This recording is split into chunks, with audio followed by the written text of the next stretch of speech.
Hello and welcome to Global Academy. Students, English grammar का एक बहुत ही इंपॉर्टेंट टॉपिक आज हम शुरू करने जा रहे हैं, दैट्स प्रीपोजिशन। काफ़ी इंपॉर्टेंट टॉपिक है। एग्ज़ाम में जो भी कम्पिटिटिव एग्जाम्स होते हैं इसमें से क्वेश्चंस पूछे ही जाते हैं। सो मैं पूरी कोशिश करूंगा कि प्रीपोजिशन से रिलेटेड जब आप ये पूरी वीडियो देखेंगे तो आपके जहन में फिर किसी किस्म का कन्फ्यूजन ना रहे। आप प्रीपोजिशन से रिलेटेड हर क्वेश्चन आप इजीली अटेम्प्ट करें। So now without wasting the time, अब मैं इंट्रोडक्शन में ज़्यादा टाइम वेस्ट ना करते हुए सीधा एग्जाम पॉइंट ऑफ व्यू से जो भी प्रीपोजिशन से रिलेटेड होगा वो मैं आपको समझाऊंगा। बस आपको एक चीज़ करनी है, एक तो आपने नोटबुक रखनी है, पेन अपने सामने रखना है। जो भी मैं इंपॉर्टेंट पॉइंट्स बोलता हूँ वो आप नोट कीजिए।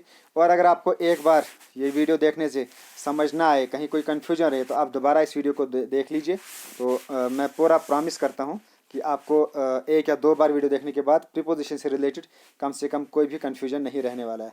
So now without wasting the time let's begin with पहले हम इसमें प्रीपोजिशन ऑफ टाइम शुरू करते हैं। प्रीपोजिशन ऑफ टाइम में एट, इन और ऑन देखेंगे हम यहाँ ये कहाँ यूज़ होगा। प्रीपोजिशन ऑफ टाइम में जब हम टाइम की बात करते हैं तो आपके माइंड में दो चीज़ें आती हैं, एक आती है वॉच और दूसरा आता है कैलेंडर। तो यही टाइम से रिलेटेड ये दो चीज़ें होती हैं। अब हमने देखना है कि एट, इन और ऑन जब हम घड़ी से रिलेटेड टाइम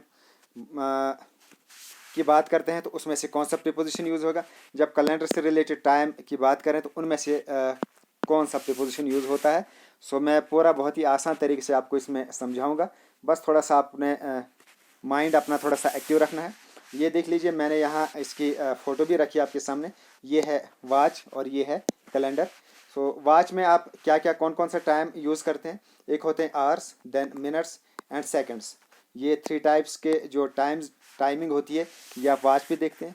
और कैलेंडर में भी आप टाइमिंग जो टाइम होता है उसका हम टू टाइप्स में क्लासीफाई कर सकते हैं।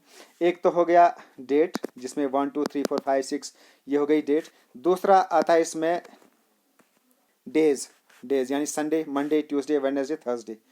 तो इनको हम टू टाइप्स में हम डिवाइड करेंगे। एक तो आएगा डे, देन डेज, देन दूसरा हो गया मंथ एंड ईयर। अब हमारे पास थ्री टाइप का टाइम, उसको हमने थ्री टाइप्स में डिवाइड किया। एक हो गया वॉच से रिलेटेड टाइम, जिसमें आवर्स, मिनट्स एंड सेकंड्स आते हैं। दूसरा हो गया कैलेंडर से रिलेटेड, इसको हम टू टाइप्स में डिस्ट्रीब्यूट किया। एक हो गया डेज एंड डेट्स और दूसरा हो गया मंथ्स एंड ईयर्स। अब ये जो वॉच से रिलेटेड टाइम है इसके साथ आप हमेशा एट यूज़ कीजिए। जैसे फॉर एग्जांपल, जैसे टाइमिंग की बात है 7 o'clock, I go to school at 7 o'clock। तो then I will meet you at 2 o'clock। तो यहाँ आप लगा लीजिए एट, यानी वॉच से रिलेटेड टाइम उसके साथ लगाइए एट। अब हम देखते हैं इसमें, यहाँ आपको एक तो है डेज और डेट्स, तो इनमें आपने लगाना है ऑन। जब डे और डेट की बात आए तो लगाइए ऑन, और जब मंथ और ईयर हैं तो उसके साथ आपको लगाना है इन। तो ये मैंने यहाँ लिखा भी है, डे एंड डेट के साथ ऑन, ईयर और मंथ्स के साथ लगाना है आपने इन। अब हम इसको एग्जाम्पल से समझते हैं। जैसे सेकंड टू यानी 2 अक्टूबर, तो ये क्या है, ये एक डेट है। अब डेट के साथ हमने क्या यूज़ करना है, on. So my date of birth is on 2 October. Then I will go to school, तो संडे है, संडे ये क्या है, तो ये भी एक कैलेंडर का एक पार्ट है। तो ये एक डे है और डे के साथ यूज़ होगा ऑन। सो डे और डेट के साथ हमने लगाया ऑन। देन ईयर, ये है 1947, ये ईयर है, ईयर के साथ आपने लगाना है इन। या ये है December, he will go to Delhi in December. यानी अब जब भी आप ईयर और मंथ की बात करें वहाँ आपको लगाना है इन। जब डे और डेट की बात हो उसके साथ लगाना है आपने ऑन, और जब आवर्स या मिनट्स की बात हो वहाँ लगाना है आपने एट। ये आपको थोड़ा सा याद रखना है, काफ़ी इंपॉर्टेंट फैक्ट्स हैं ये। थोड़ा सा मैं और आपको इसमें अब एग्जांपल से समझाऊंगा, उसके बाद आपका पूरा कंसेप्ट क्लियर हो जाएगा। तो यहाँ मैंने फिर लिखा है ये घड़ी से रिलेटेड टाइम, उसके साथ लगेगा एट, यानी जिसमें आवर्स एंड मिनट्स आएंगे। और कैलेंडर से रिलेटेड एक तो आएगा डे एंड डेट्स, यानी ये नीचे वाला पोर्शन, इसके साथ लगेगा ऑन। और मंथ और ईयर के साथ लगेगा इन। बस अब आप मैं यहाँ फिल इन द ब्लैंक्स भरनी है। आप देखो, he will go to school, day dash Monday. अब मंडे क्या है, ये है एक डे, तो डे के साथ क्या लगाना है, ऑन, तो लगाओ on. Then he went to USA 2018, तो ये क्या है, ईयर, तो ईयर के साथ लगेगा इन, सो लगाओ in. I will go to meet him 3 o'clock, तो 3 ये क्या है, ये आर है, तो आर के साथ लगेगा at. He will buy a shirt day dash August, तो क्या है ये, मंथ है, तो मंथ के साथ लगेगा in. School will remain close day dash Sunday, तो संडे क्या है, डे है, डे के साथ लगाओ ऑन। अब देखो एक चीज़ और मैं थोड़ा सा और आसान करूँगा। अब आपको पूरा सेंटेंस देखने की ज़रूरत नहीं है, सिर्फ लास्ट वाला जो वर्ड है आप इसी को देख के आप इसमें प्रीपोजिशन यूज़ करते हैं। जैसे मैं आपको अभी दिखाऊंगा, ये हम इसको हाईलाइट कर लेते हैं।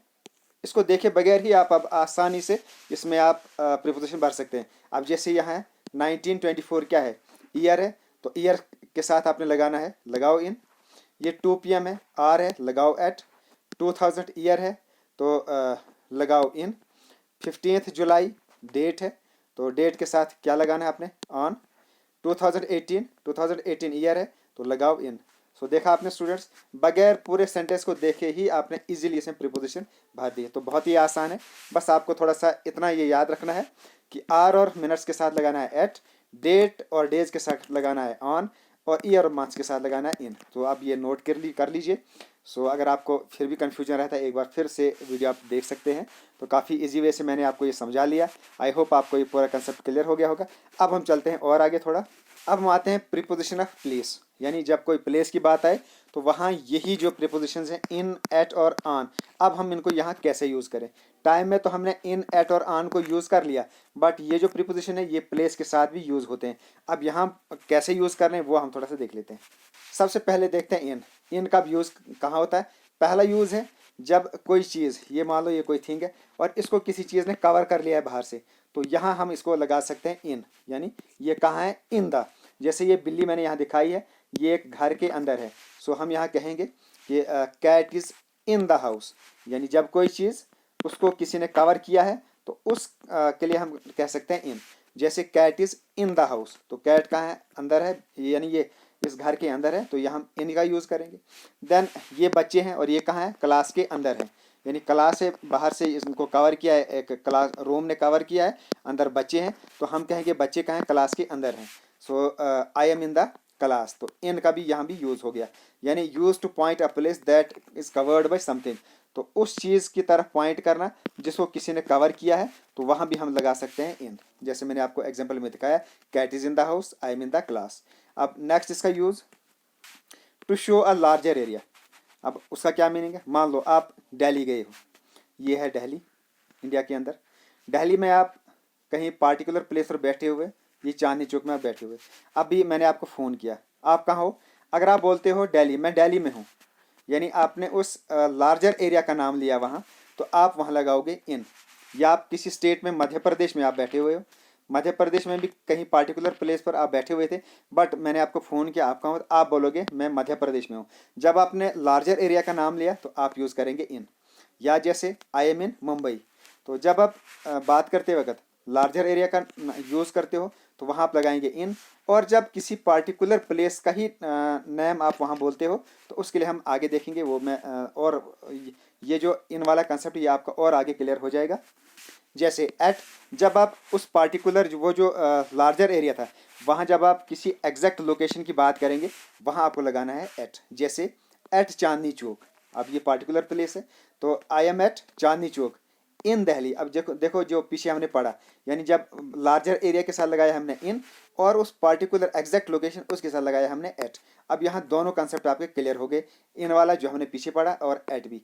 अब देखो I am at Marine Drive in Mumbai, तो लार्जर एरिया के साथ लगाया हमने इन और उस स्मॉलर एरिया, उस पार्टिकुलर प्लेस, उस एग्जैक्ट लोकेशन के साथ लगाया हमने at. I am at India Gate, या I am at Chandni Chowk in Delhi. या हम मैं ये कह सकता हूँ कि I am at Ghantaghar in Srinagar, या I am at Jewel Chowk in Jammu. तो वो जो एग्जैक्ट लोकेशन है, एग्जैक्ट लोकेशन के साथ आप करें यूज़ एट, और वो जो लार्जर एरिया है उसके साथ लगाना है आपने इन। सो आई होप यहाँ आपको और कंसेप्ट क्लियर हो गया एट और इन का। अब इसको हम और एग्जाम्पल से समझेंगे, आपको पूरा कंसेप्ट क्लियर हो जाएगा। I dash contain dash school. अब मैं कहाँ पे हूँ, कंटेन एग्जैक्ट लोकेशन है, तो लगाओ I met canteen in the school, और ये कंटेन कहाँ है, ये स्कूल के अंदर है, यानी लार्जर एरिया स्कूल है, at the canteen. I am at Connaught Place in Delhi. I am at Ghantaghar in Srinagar. I am at Jewel Chowk in Jammu. He standing at the main gate, तो मैन गेट एग्जैक्ट लोकेशन बताई गई है। She is sitting dash car. अब जैसे मैंने आपको बताया था कि कोई चीज़ है और उसको किसी ने कवर किया है, तो वहाँ आप इन लगा सकते हैं। She is sitting in the car. The bus is coming, तो कहाँ के लिए बस आ रही है, एट द बस स्टॉप, तो बस स्टॉप पर आ रही है, एग्जैक्ट लोकेशन है। We met at the coffee shop. So I hope at और इन का कंसेप्ट आपको क्लियर हो गया होगा इन एग्जाम्पल से। अब हम थोड़ा सा और आगे चलते हैं। अब है प्रीपोजिशन ऑफ प्लेस, इसका थर्ड प्रीपोजिशन ऑन। इन और एट की बात हो गई, आपको क्लियर हो गया है कंसेप्ट। अब ऑन की बात करते हैं। तो ऑन बहुत आसान है। तो ऑन कहाँ यूज़ होता है, जब कोई चीज़ किसी सरफेस के ऊपर पड़ी हुई है तो हम उसको उसके साथ यूज़ करेंगे ऑन। जैसे ये टेबल है, तो यहाँ ऑलरेडी ये दोनों चीज़ें, ये बॉटल वाटर बॉटल है, ये ऑन द टेबल है, और ये बिल्ली ये भी कहाँ है, ये ऑलरेडी बैठी हुई है टेबल के ऊपर। सो जब कोई चीज़ preposition on, it indicates that something is already in the position, यानी कोई चीज़ ऑलरेडी किसी चीज़ के ऊपर बैठी हुई है, तो वह हम यूज़ करेंगे ऑन। जैसे cat is on the table, table के ऊपर है, तो कैट कहाँ है, ऑन द टेबल, या bottle is on the table. So जब किसी चीज़ ने अपनी पोजीशन ली हुई है किसी के ऊपर, तो वह हम यूज़ करते हैं ऑन। तो काफ़ी इजी है ये। अब ऑन ज़्यादातर उर्दू या हिंदी की बात करें तो ये होता है यूज़ ऊपर के लिए, यानी किसी के ऊपर होना। अब ऑन से ही रिलेटेड एक और प्रीपोजिशन है ओवर। ऑन भी ऊपर होता है और ओवर भी ऊपर होता है। अब दोनों में डिफरेंस देखते हैं क्या है। ओवर, तो ओवर का क्या क्या मीनिंग है, जब कोई चीज़ किसी के ऊपर हो but it's not touching the surface. अब ये इस, मान लो ये फैन है, ये कहाँ है, इस टेबल के बिल्कुल ऊपर है, लेकिन इसके सरफेस को, टेबल के सरफेस को ये टच नहीं कर रहा है। तो जब कोई चीज़ किसी सरफेस को टच नहीं कर रहा है, उसको हम कहें, वहाँ हम यूज़ करते हैं over. But when something is touching the surface, उसको हम कहते हैं ऑन। अब यहाँ आपको ओवर और ऑन का कंसेप्ट क्लियर हो गया। जैसे the fan is over my head, या the fan is over the dining table. ये तो जब डाइनिंग टेबल के ऊपर है but it's not touching the surface of dining table, तो हम लगाएंगे use over. But when the thing is touching the surface, तो वहाँ हम लगाएंगे इन। जैसे ये प्लेट यहाँ रखा हुआ है, तो plate is on the table and fan is over the dining table. So अब यहाँ आपको ओवर और ऑन का कंसेप्ट क्लियर हो गया होगा, आई होप। तो मैं थोड़ा सा और बता देता हूँ। तो ऑन भी ऊपर के लिए यूज़ होता है but when it's touching the surface, और ओवर भी ऊपर के लिए यूज़ होता है, लेकिन ये तब यूज़ होता है when that particular thing it's not touching the surface. अब आते हैं हम नेक्स्ट प्रीपोजिशन पर, अंडर। अंडर का क्या मीनिंग है, जब कोई चीज़ किसी चीज़ के नीचे हो। मान लो ये टेबल है, कोई चीज़ इसके नीचे हो, लेकिन वो जो चीज़ है, वो जो पार्टिकुलर चीज़ है जिसके नीचे कोई चीज़ है, वो चारों तरफ से कवर ना हो। अगर ये चारों, अब ये टेबल है, तो इसके ये 4 इसकी लेग्स हैं और ये चारों तरफ से कवर नहीं है, तो इसलिए हम यहाँ यूज़ करेंगे अंडर। अगर ये चारों तरफ से कवर होता है, फिर तो मैंने पीछे कहा था कि जब कोई चीज़ पूरी तरफ से चारों तरफ से कवर्ड हो, उसके साथ तो लगता है इन। बट व्हेन समथिंग इज, यानी कोई चीज़ जब किसी चीज़ के नीचे हो, below something, but it's not covered from all the side, तो वह हम यूज़ करते हैं अंडर। जैसे cat is under the table, या cat is under the table, या boy is under the bed. तो मान लो ये लड़का है, ये ऊपर एक बेड है, तो बेड के नीचे लड़का है, तो और ये जो बेड है इसकी 4 लेग्स हैं, तो ये हम अंडर यूज़ करेंगे। अब अगर ये चारों तरफ से बंद होता है, जैसे कुछ बेड होते हैं जिनके बक्से बने होते हैं, अब अगर वो बच्चा उस बक्से में बैठा, तो हम कहेंगे the boy is in the box. तो जब चारों तरफ से कोई चीज़ कवर्ड हो, वहाँ यूज़ करना है इन। But one that particular thing it's not covered from all the surfaces, वह हम यूज़ करते हैं अंडर, यानी नीचे के लिए। सो ये आपको क्लियर हो गया होगा कंसेप्ट, आई होप। अब हम आते हैं नेक्स्ट प्रीपोजिशन पर, बिटवीन, अमंग और अमंगेस्ट। अब इसमें आपने थोड़ा सा डिफरेंस देखना है।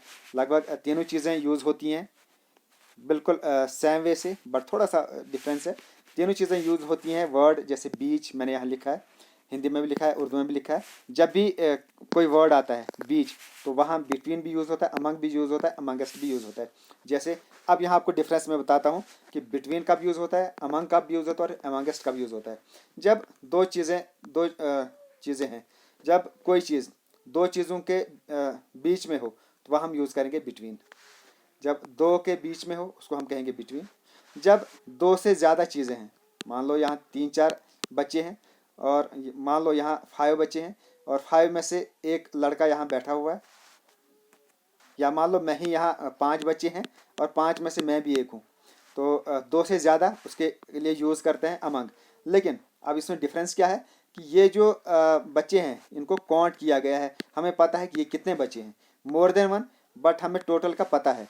जैसे 20 पीपल हैं तो हमें पता है, काउंटिंग पता है, तो वह हम यूज़ करेंगे अमंग। अब और थोड़ा सा आगे मैं आपको समझाऊंगा, वहाँ आपको कंसेप्ट क्लियर हो जाएगा। अब अमंगेस्ट कब यूज़ होता है, ये भी 2 से ज़्यादा के लिए यूज़ होता है, बट यहाँ हमें पता नहीं है कि टोटल वो कितना है। जैसे for example I was among 20 peoples, हमें पता है, काउंटिंग का पता है, जब काउंटिंग का पता हो तो लगाना है among. I was among 20 peoples. तो अब I was amongst the crowd, अब क्राउड ये भी बहुत सारे लोगों के लिए यूज़ होता है, लेकिन यहाँ हमें एग्जैक्ट काउंटिंग का पता नहीं है। एक क्राउड है, एक झमघटा है, बट एग्जैक्ट काउंटिंग का पता नहीं है कि इस झमघटे में कितने लोग हैं, 10 हैं, 20 हैं, 5 हैं, 20 हैं, 50 हैं, 100 हैं। तो यहाँ एक सीधा एक कलेक्शन की बात की गई है, तो इसके साथ हमने लगाना है अमंगेस्ट। यानी 2 से ज़्यादा लोग हैं, उनकी हमें काउंटिंग का पता है, 2 लोग हैं, 4 लोग हैं, 6 लोग हैं, वहाँ लगाना है हमने अमंग। बट 2 से ज़्यादा लोग हैं लेकिन काउंटिंग का पता नहीं है, तो हमने लगाना है अमंगेस्ट। अब थोड़ा सा इसको अच्छे से ऊपर से हम एग्जांपल देखते हैं। जैसे मैंने आपको बोला था 2 की बात है, जब 2 के बीच में कोई चीज़ हो उसको लगाना है बिटवीन। जैसे ही is between Arhan and Aryan. अब 2 लोग हैं, आर्यन और अरहान, तो ये इसके बीच में है, तो यहाँ लगाना है between. He is between Aryan and Arhan and Aryan. तो जब कोई चीज़ 2 चीज़ों के बिटवीन, तो वहाँ दरमियान उसको लगाते हैं बिटवीन।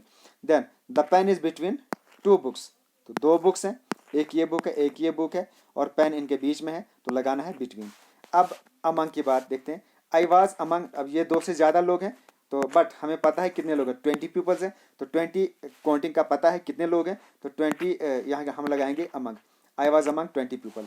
अब एक और आगे देखते हैं। I was amongst the crowd, 2 से ज़्यादा हैं बट एग्जैक्ट काउंटिंग का पता नहीं है, एक क्राउड है, एक झमघटा है, काउंटिंग का कोई पता नहीं, यहाँ लगाना है हमने amongst. Rohan is among 4 people, तो 2 से ज़्यादा है, काउंटिंग पता है, 4 है, तो अमंग लगाओ। अब देखो मैनी प्यूपल, अब प्यूपल का क्या है, तो ये भी है, 2 से ज़्यादा हैं, प्यूपल हैं, बट हमें काउंटिंग का पता नहीं है, सो यहाँ हम लगाना है अमंगेस्ट। तो अब होप, मुझे उम्मीद है आपको अब ये समझ आ गई होगी। यानी तब जब 2 चीज़ों के दरमियान में कोई चीज़ हो तो लगाना है बिटवीन, और जब अमंग मोर देन 2 हो, बट हाउ मैनी है, टोटल हाउ मैनी, यानी टोटल जो है वो कितने हैं, वो गिवन है, हमें पता है कि टोटल कितना है, 2 हैं, 4 हैं, 6 हैं, 10 हैं, 20 हैं, 50 हैं, या 50,000 भी हों, उस टोटल का भी हमें पता है, तब भी हमने अमंग ही लगाना है। बट अमंगेस्ट कहाँ लगाना है, मोर देन 2 हो, लेकिन अब टोटल कितना है वो नॉट गिवन है, टोटल का हमें पता नहीं है, चाहे कम ही हो, 20 हो, 50 हो, 100 ही हो, बट हमें पता नहीं है टोटल का, तो वह हमने लगाना है अमंगेस्ट। सो अब मुझे उम्मीद है आपको कंसेप्ट क्लियर होगा बिटवीन, अमंग और अमंगेस्ट। अब हम नेक्स्ट आते हैं फार एंड सिंस। काफ़ी इंपॉर्टेंट है, फार और सिंस पर अक्सर क्वेश्चन पूछे जाते हैं। पहले फार देखते हैं। दोनों चीज़ें, फार भी टाइम के लिए यूज़ होता है, सिंस भी टाइम के लिए यूज़ होता है, बट फार यूज़ होता है टू शो द ड्यूरेशन। यहाँ ड्यूरेशन ऑफ टाइम बताई जाती है, यानी कोई चीज़ कितने टाइम से है। जैसे फॉर हाउ मच टाइम, जैसे मैं यहाँ बैठा हुआ हूँ तो कितनी देर से बैठा हूँ। अब जैसे फॉर एग्जांपल इस वक्त 6 बज रहे हैं, 6 PM है इस वक्त, मैं यहाँ 4 बजे आया था, 4 PM पे आया था मैं। अब अगर मैं बोलूँगा कि मैं यहाँ 2 घंटों से बैठा हुआ हूँ, यानी मैं 2 आवर्स से यहाँ बैठा हुआ हूँ, तो 2 आवर्स का यहाँ क्या मीनिंग है, ये एक ड्यूरेशन मैंने बताई कि मैं यहाँ कितने टाइम से बैठा हुआ। एग्जैक्ट मैंने टाइम नहीं बोला कि मैं 4 PM से बोल रहा हूँ, मैं यहाँ 4 बजे से बैठा हूँ, ये नहीं मैंने बोला, बल्कि मैंने कहा मैं 2 घंटों से बैठा हूँ। या अगर जैसे मैं यहाँ आया हूँ, अभी 6 बज रहे हैं और मैं 5:40 पे यहाँ आया हूँ, तो मैं बोल रहा हूँ यहाँ कि मैं 20 मिनट से यहाँ बैठा हुआ हूँ, तो मैंने यहाँ एक ड्यूरेशन बताई है। यानी फॉर हाउ मेनी आवर्स, कितने घंटों से यहाँ बैठा हूँ, फॉर हाउ मेनी डेज, या कितने दिनों से मैं यहाँ हूँ, ये भी एक ड्यूरेशन। हाउ मेनी वीक्स, कितने हफ्तों से या कितने ईयर से, तो ये एक ड्यूरेशन है। तो जब ड्यूरेशन बताई जाती है तो लगाना है फॉर, और सिंस लगाना है जब एग्जैक्ट पॉइंट ऑफ टाइम बताया जाए। जैसे फॉर एग्जांपल मैं यहाँ बैठा हूँ 4 बजे से, तो मैं बोलूँगा I am sitting here since 4 PM। तो टाइम बताया, एग्जैक्ट टाइम, चाहे टाइम हो तो 4 PM, या अगर मैं बोलूँगा कि मैं यहाँ संडे से हूँ तो एग्जैक्ट टाइम बताया गया है, या 2 अक्टूबर से यहाँ बैठा हूँ, या 2000 से यहाँ बैठा हूँ, तो जब एग्जैक्ट टाइम बताया जाए लगाना है 6, और जब ड्यूरेशन की बात की जाए तो लगाना है फॉर। अब हम थोड़ा सा इसको एग्जाम्पल से समझते हैं। अब जैसे सिंस लगाना है एग्जैक्ट टाइम के लिए, और फॉर लगाना है ड्यूरेशन के लिए। अब जैसे she has been walking 5 years, अब 5 years क्या है, 5 hours, तो क्या है, ये एक ड्यूरेशन है, यानी कितने घंटों से है, 5 घंटों से यहाँ बैठा हूँ। मैंने ये नहीं बताया कि मैं 2 बजे से या 3 बजे से बैठा हूँ, बल्कि क्या बोला मैंने, मैं 5 hours से बैठा हूँ। तो ड्यूरेशन का यूज़, ये यहाँ ड्यूरेशन है, तो ड्यूरेशन के साथ लगाना है हमने for. She has been walking for 5 hours। We have lived year 1992, अब ये एग्जैक्ट टाइम बताया गया कि 1992 ये एक एग्जैक्ट टाइम है, तो लगाना है सिंस। 8 o'clock एग्जैक्ट टाइम है, तो लगाओ सिंस। इस तरह मिडनाइट एग्जैक्ट टाइम है, लगाओ सिंस। इस तरह 2 hours 2 घंटे से, तो ये एग्जैक्ट टाइम नहीं है, ये एक ड्यूरेशन है 2 hours, यानी अगर अभी 6 बज रहे हैं तो मैं 4 बजे से यहाँ बैठा हूँ या 4 बजे से खेल रहा हूँ, तो मैंने ये नहीं कहा कि मैं 4 PM से खेल रहा हूँ, बल्कि मैं कह रहा हूँ कि he has been playing for 2 hours, तो 2 hours यानी ड्यूरेशन है, तो ड्यूरेशन लगाओ 2।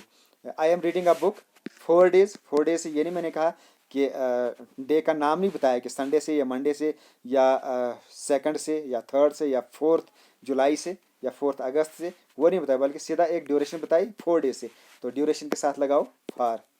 5 years तो एग्जैक्ट टाइम है, ये भी ड्यूरेशन है, 5 years ये भी एक ड्यूरेशन है, तो लगाओ फॉर।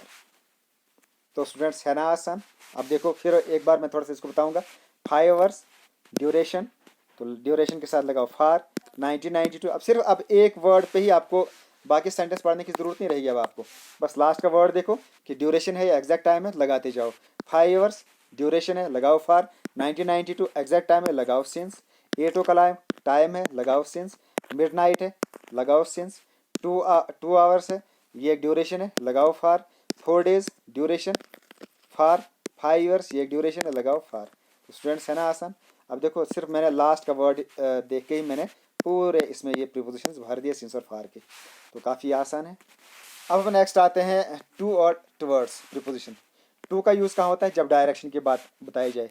तो डायरेक्शन का क्या मीनिंग, मान लो मैं यहाँ बैठा हूँ, अब मैं इस तरफ जा रहा हूँ, मैं इस वक्त जम्मू में मैं हूँ और ये श्रीनगर हूँ, ये श्रीनगर लोकेशन है। अब मैं कहूँगा कि मैं जा रहा हूँ जम्मू से और जा रहा हूँ श्रीनगर, मैं क्या कहूँगा, I am going to Srinagar. तो डायरेक्शन बताओ मैं किस तरफ जा रहा हूँ, तो वहाँ लगाना है आपको टू।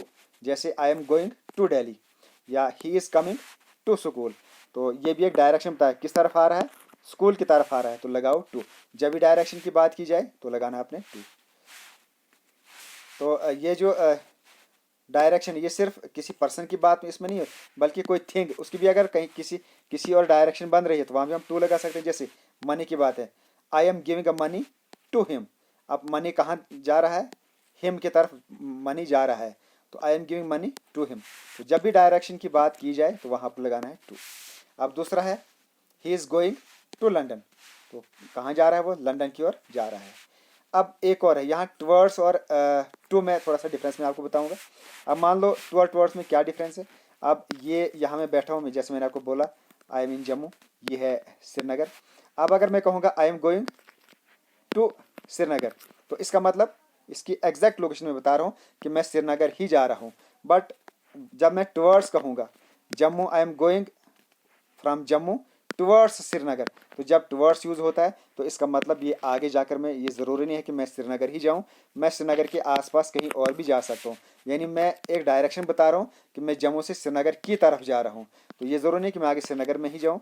हो सकता है जम्मू से मैं निकला तो आगे जाकर मैं बटोत में ही रुक गया, या बानीहाल में रुक गया, या मैं अनंतनाग में रुक गया, आगे श्रीनगर ना गया, बट इसमें यूज़ होता है towards Srinagar, I am going towards Srinagar, मैं श्रीनगर की तरफ जा रहा हूँ, तो यहाँ आपको लगाना है टुवर्ड्स। बट जब मैं टू का यूज़ करूँगा तो इसका मतलब मुझे श्रीनगर में ही जाना है, I am going to Srinagar, वो पार्टिकुलर प्लेस के लिए यूज़ किया जाता है। जैसे अब he is going to school, he is going towards school, अब इसमें आपको डिफरेंस इजीली यूज़ हो जाएगा। जैसे ही इज़ गोइंग टू स्कूल तो वो स्कूल ही जा रहा है, अब मैं कहूँगा ही इज़ गोइंग टुवर्ड्स स्कूल, वो स्कूल की तरफ जा रहा है। अब ये ज़रूरी नहीं कि वहाँ वो स्कूल में ही जाए, हो सकता है स्कूल के आसपास कहीं घर में जा रहा हो, किसी और दुकान पे जा रहा हो, तो वहाँ लगाना हमने टुवर्ड्स। सो टू और टुवर्ड्स का डिफरेंस भी आपको पता लग गया। अब नेक्स्ट यूज़ क्या है टू का, जब आपने कोई पर्पज़ की बात करनी हो या कोई मकसद या यानी उद्देश्य बोलना हो कि मैं ये काम कर रहा हूँ, क्यों कर रहा हूँ, किस मकसद से कर रहा हूँ, किस उद्देश्य से कर रहा हूँ, किस पर्पज़ से कर रहा हूँ, तो वहाँ आपको क्या करना है, जो मैन वर्ड है उसके साथ जो मैन वर्ब है, वर्ब के पीछे टू लगा लो, तो उसमें वहाँ आप पर्पज़ बता सकते हैं, मकसद बता सकते हैं या उद्देश्य बता सकते हैं। और जब टू किसी वर्ब के साथ यूज़ हो जाता है तो उसको कहते हैं इन्फिनिटिव। तो इसका मतलब अब जैसे मैं आपको समझाऊंगा अब कि यहाँ टू कैसे हमें पर्पज़ बता रहा है। जब आपने पर्पज़ बताना हो, मकसद बताना हो, तो आपको वहाँ टू कैसे यूज़ करना है। जैसे I want to meet you, तो मेरा पर्पज़ क्या है यहाँ आने का, तो मेरा मकसद है यहाँ तुम्हारे साथ मिलने का, तो मैं एक पर्पज़ बताने के लिए भी टू का यूज़ किया जाता है। जैसे ही कैम, वो आया, ही कैम हियर, वो यहाँ आया। अब पर्पज़ आपको बताना है यहाँ आने का, वो यहाँ तो आया, क्यों आया, उसका मकसद क्या था आने का। सो जब पर्पज़ बताना हो या मकसद बताना हो तो आपको वहाँ यूज़ करना है टू। ही कैम हियर, किस मकसद से आया, टू प्ले। या वी अर्न, हम अर्न करते हैं, तो क्यों अर्न कर रहे हैं, क्या पर्पज़ है हमारा अर्न करने का, टू लिव। तो जब भी हमने पर्पज़ की बात करनी हो, मकसद या उद्देश्य बोलना हो, तो वहाँ भी हम टू का यूज़ कर सकते हैं। उसके अलावा हम लिमिट भी बता सकते हैं, लिमिट और पीरियड, यानी कोई चीज़ यहाँ है, यहाँ से यहाँ तक, जब ये वर्ड यूज़ करना है, कोई यहाँ से यहाँ तक बताना हो, तो वहाँ भी हम टू का यूज़ करते हैं। जैसे लिमिट पीरियड या यहाँ मैंने लिखा भी है यहाँ से यहाँ तक। जैसे अभी मैंने बोलना है आपको जम्मू से श्रीनगर तक कितना डिस्टेंस है, तो जम्मू टू श्रीनगर, तो जब यहाँ से यहाँ तक ये वर्ड यूज़ करना हो तो आप लगा सकते हैं टू। जैसे या हम बोल सकते हैं वो सुबह से लेकर शाम तक काम करता है, सुबह 9 से 9 to 5 PM, यानी यहाँ से और यहाँ तक। तो एक लिमिट बतानी है, एक पीरियड बताना है, यानी जिसको खुद हिंदी या उर्दू में यहाँ से यहाँ तक ये वर्ड इसका यूज़ करना है। सो 9 to 4 PM, तो यहाँ भी टू का यूज़ किया जाता है। सो होप आपको ये कंसेप्ट क्लियर हो गया। अब हम आते हैं नेक्स्ट प्रीपोजिशन पर, इनटू। इनटू का यूज़ होता है हिंदी या उर्दू में में, के, अंदर, भीतर या बीच में। इन वर्ड्स को यूज़ करने के लिए इनटू का यूज़ किया जाता है। जैसे फॉर एग्जांपल कोई चीज़ यहाँ पे है, अब ये यहाँ से उठकर इसके बीच में चलेगी, इनटू, यानी ये मोमेंट में है। अगर कोई चीज़ इसके अंदर होती, जैसे ये वेल है, अगर कोई चीज़ ऑलरेडी यहाँ पड़ी हुई होती तो हम कहते the frog is in the well, but ये यहाँ से उठा और यहाँ से कूद कर इसमें चला गया, सो ये मोमेंट में है। तो जब भी कोई चीज़ यहाँ से उठकर मोमेंट में किसी के अंदर चली जाती है उसको बोलते हैं हम इनटू। जैसे when one thing goes from one place to other, जब एक चीज़ से उठकर कोई चीज़ दूसरी चीज़ के अंदर चली जाती है तो वह हम लगाते हैं यूज़ इनटू। जैसे the frog jumped into the well, so frog ने जंप किया और कहाँ किया, एक वेल में जंप किया। या जैसे ही जंप्ड इनटू द रिवर, उसने जंप किया कहाँ, रिवर के अंदर। सो ये मोमेंट में था तो इसने जंप किया इनटू द रिवर। सो यानी मैं, के, अंदर, भीतर। बट जब एक चीज़ वन प्लेस से उठकर दूसरी चीज़ के अंदर चली जाती है सो उस चीज़ के लिए यूज़ किया जाता है into. So students, this is the end of this video. मैंने कोशिश की जितने भी एग्जाम पॉइंट ऑफ व्यू से इंपॉर्टेंट जितने भी प्रपोजिशंस हैं जो अक्सर एग्जाम से पूछे जाते हैं उनका मैंने पूरा बहुत ही इजी वे से आपका कंसेप्ट क्लियर करने की कोशिश की है। मुझे उम्मीद है आपको वीडियो पसंद आई होगी। अगर आपको पसंद आई, आपको क्लियर कंसेप्ट हो गया है तो प्लीज़ लाइक करें और अपने फ्रेंड्स में शेयर भी करें। और नई व्यूअर्स से रिक्वेस्ट है हमारे चैनल को सब्सक्राइब भी करें। तो बहुत जल्दी मैं जो 4th क्लास में खास करके जो इंग्लिश के टॉपिक्स हैं उनमें नेक्स्ट टॉपिक में बहुत जल्दी लेकर आऊँगा। Okay, thanks, best of luck and as always God bless you all.